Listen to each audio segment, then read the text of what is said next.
نن سبا د خونانو یا زیتون د بوټو لګولو یا د وړاندې نه موجود ځنګلي خونان قلمي کولو یعنی پیوندکاری کولو زور ورکړی کیږي. زمون په چاپیرچل کې که نور هیڅ نه نو په مقبرو کې بلها خونانو بوټي موجود دي. مقبرو نه علاوه هم هر ځای او په خصوصي توګه غرایزو سیمو کې د خونانو بوټي د لکونو په تعداد کې موجود دي. خوابست دي او دا ځکه چې څوک ورسره هډو خواري نه کوي او نه د پکار راوستو کوششونه. د خونانو نوې بوټي لګول خو آسان دي خو پیوندکاری یا قلمکاری څنګه کیږي دا تاسو وګورئ. د ټولو نه وړاندې چې په کم بوټي کې قلم په کوم ځای کې لګول دي په هغه ځای هغه څانګه یا ډډ یعنی ونې یا څانګې تنا کټ کول دي. چې کله د څانګې یا تنې د کټ کولو مرحله سرته ورسي نو بیا ورله د تیره چاقو په مدد د قلم لګولو دپاره ځای جوړولو مرحله ده.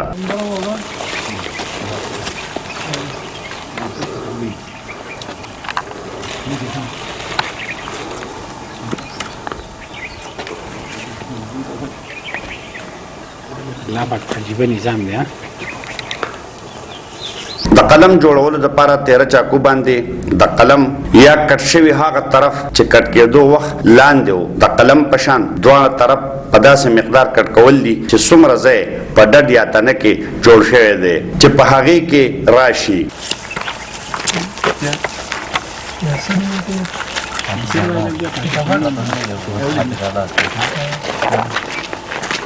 په یوه تنه یا څانګه کې یو یا دوه قلمونه هم کېښودی کېږي. دغه شان په یوه ونه کې یو یا په ډېرو څانګو کې هم قلمونه کېښودی شي.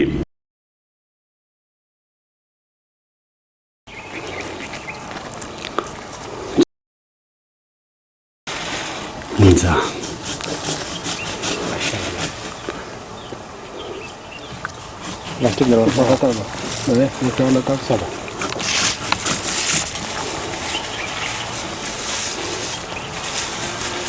دا پلاستیک څخه خاص پلاستیک دی. ها دا پاسه شو ما خاص جوړ خاور پکې نه دی کنه. اچھا دې ځان ټریننګ دی ټیم نه ما خاص چیزي بس د ماهرین دوینا تر مخه د قلم لګولو دپاره مارچ اپریل او مئی د میاشتې څه حصه موضوع موسم دی. زما نوم مراد علي خان دی. زه د محکمه زراعت ډسټرکټ ډایرکټر اګریکلچر لوور دیر پنچایت سره چې کوم دی تاسو ته مخاطب یم. دلته چې کوم دی نو د یو سروې مطابق کومه چې زموږ سټاف وکړه تقریبا 2 کروڑ چې کوم دی نو زموږ سره په مختلف سرکل کې چې کوم دی وایلډ اوریو یا جنگلی زیتون دي د هغې سروې شوې ده او هغه مونږ ګورنمنټ ته هم راپورټ کړې ده او نوې کم ارچډ چې لګولي شوي دي نوي بوټي تقریبا د 20,000 نه واله تر د 30,000 پورې چې کوم دی دا بوټي نوي هم خلکو لګولي دي.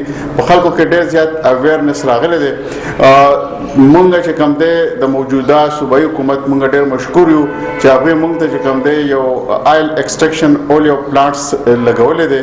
موجوده حکومت د اولیو ګروور د فیسیلیټیشن دپاره سکال په اولی ځل باندې چې کوم دی مونږ ته تقریبا 6000 kg پروډیوس د زیتون زمیندارو راوړی دی او د هغې نه مونږ تقریبا 500 کیلو زیتون ایستی دي.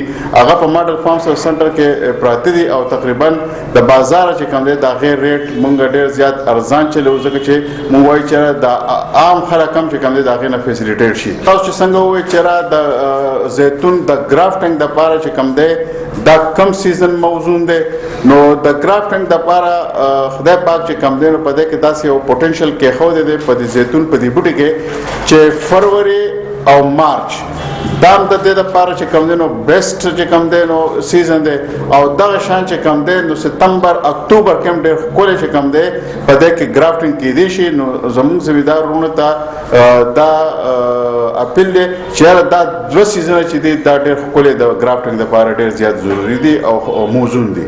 د ګرافټنګ دپاره کم بډ وډ چې دی نو هغه خو موږ سره چې کوم دی نو ترناب کیم چې کوم دی د هغې بډ وډ میلاویږي.